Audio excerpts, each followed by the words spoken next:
This is Literature Hub 247, a free online literature class.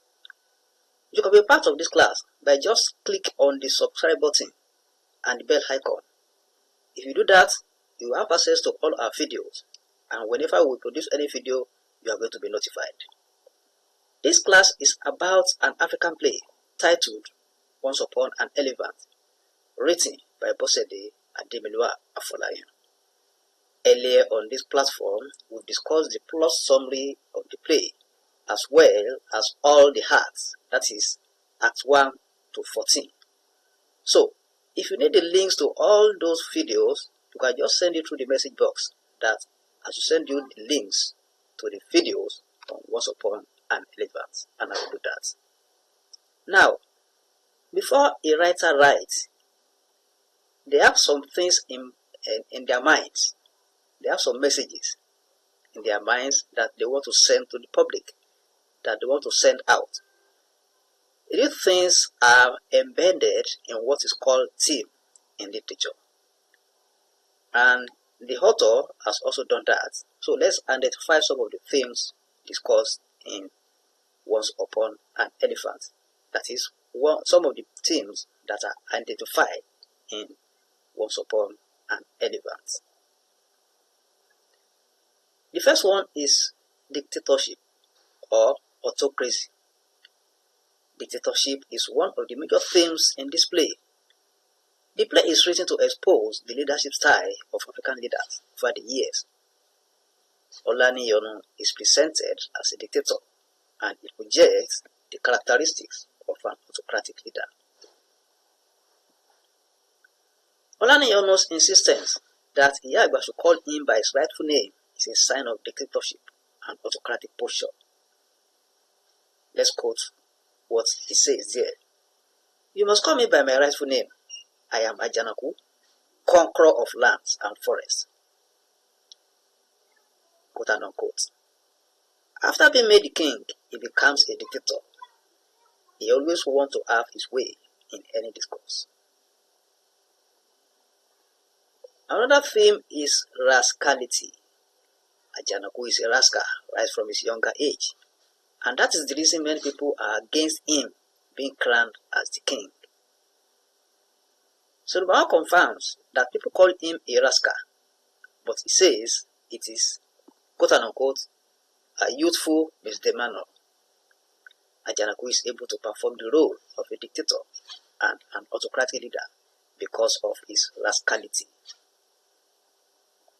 This also gives him the audacity to trample on the other people's rights in the play. He forces himself on Omoyeni, who, out of fear of attacking her family and Delani, her husband, by Ajanaku, agrees to marry him. Ajanaku and Serubawan are also reckless in their operation to achieve their aims. They don't bother whose ox is gone or is affected in the process of making Ajanaku immortal and administering the people according to their dictates. We also have the theme of sit-tight leadership or perpetuation. Ajanaku in the play symbolizes the sit-tight leaders of Africa. Some countries in Africa, like Nigeria, Egypt, Uganda, and Cameroon, just to mention some of them, have experienced this. Their leaders in the recent past and presently in Cameroon keep on extending their stay in office through different means. This is similar to the Olubori and Ijedudu rites that are done for Ajanaku and the ritual births in the play. If successfully done, makes him immortal and unconquerable by any mortal. That is, nobody will be able to kill him or to harm him, to hurt him. He becomes immortal. We also have the theme of rituals and festivals. Rituals and festivals are part and parcels of African society, and their importance for the people cannot be overemphasized, especially the Yoruba people of Nigeria in Africa here. These are embedded by the author in this play. Festivals are useful in African societies to bring the people together at a specific time of the year to celebrate and promote their cultural heritage. Rituals and rites are carried out for the purification of the deeds and misdeeds of the people. They are also used for the purging of the ills of the society. Hence, there is a rebirth of the society. A new lease of life is ushered in. These rites and rituals can be used both for an individual's selfish end and for the benefit of the people. Olubori and Ijedudu are savagely used in the play by Ajanaku in conjunction with Serubawan for their selfish end to the detriment of the people, while Iyagba makes use of the Jubilee rites for the benefit of the people. She uses it for the cleansing of the land and to the 5 days Ola, who is already knocking on the door of the hereafter. We also have bribery and corruption.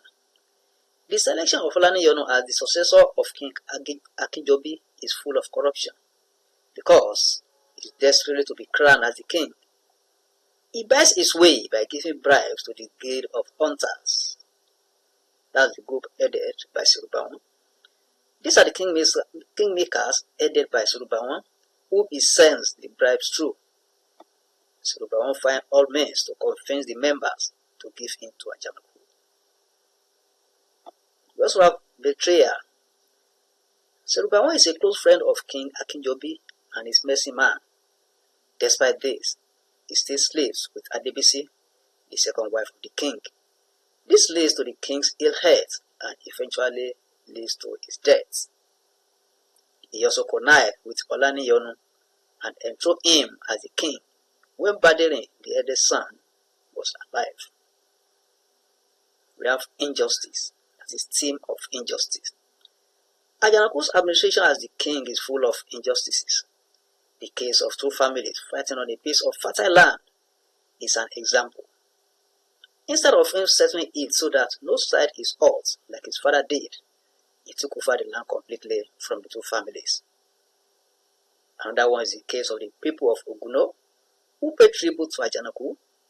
The people are in danger of incessant attacks from some faceless groups.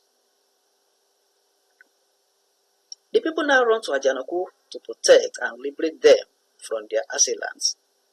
This is one of the responsibilities of Ajanaku as the recipients of their tributes. Instead, he says he will not come to their aid until they fulfill his demand for an increase in the tributes. He doesn't even consider their plight, how they have lost their loved ones to their attackers. He says he doesn't care if they die.